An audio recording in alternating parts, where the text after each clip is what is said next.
Hi friends, నేను అమెజాన్లో drone book చేశానండి పిల్లల కోసమని. యాక్చువల్గా మా పిల్లలు వాళ్ళ ఫ్రెండ్స్ ఎక్కడో ఆడుకుంటున్నాడు చూశాడంట. డాడీ నాకు డ్రోన్ కావాలని పెడితే నేను ఒక 4 డేస్ ఆలోచించి చూశానండి ఎంత రేట్ ఉంటుంది ఏంటని.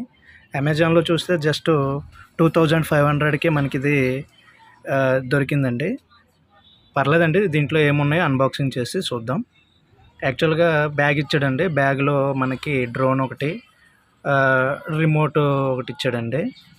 నెక్స్ట్ యూజర్ మాన్యువల్స్, రిమోట్ది ఒకటి, వైఫైది ఒకటి ఇచ్చాడండి. నెక్స్ట్ సేఫ్టీ పెడల్స్ ఒక 4 ఇచ్చాడండి. నెక్స్ట్ స్పేర్ పార్ట్స్ పరంగా ఫ్యాన్ రెక్కలు ఒక 2 సెట్లు ఇచ్చాడండి. అంతేనండి. దీంట్లో ఇంకా మనకి ఒక యూఎస్బి కేబుల్ ఒకటి ఇచ్చాడండి charging purpose. Next screw driver ఒకటి చిన్నది ఇచ్చాడండి. నెక్స్ట్ దానికి ఫ్రంట్కి ఒక హెచ్డి కెమెరా, బాటమ్ ఒక హెచ్డి కెమెరా ఇచ్చాడండి. ఇది యాక్చువల్గా 4K వీడియో రికార్డర్ అనుకుని ఉంది. మనకి బ్యాటరీలు అయితే మాత్రం మనం బయట నుంచి కొనుక్కొని పెట్టుకోవాలండి, వాడేమి ఇవ్వలేదు.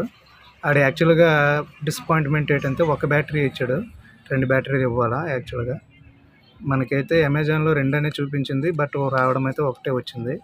ఇది ఆన్ చేసి చూస్తే మనకి ఒకసారి రిమోట్ మనము ఫస్ట్ టైం అండి.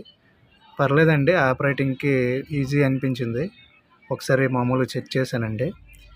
వీడియో క్వాలిటీ ఎలాగుంటుందో ఏమో కానీ పర్లేదండి. మనం పెట్టే ప్రైజ్కి ఇది పెద్ద ఎక్కువ అమౌంట్ అనిపించలేదండి. యాక్చువల్గా పిల్లలు హెలికాప్టర్ల బొమ్మలా అనిపించి ఆడుకుంటారండి సరదాగా. ఓకేనండి, నాట్ బ్యాడ్. ఒకసారి ఫీల్డ్లోకి వెళ్ళి మనం ఒకసారి చెక్ చేద్దాం క్వాలిటీ ఎలాగుందో.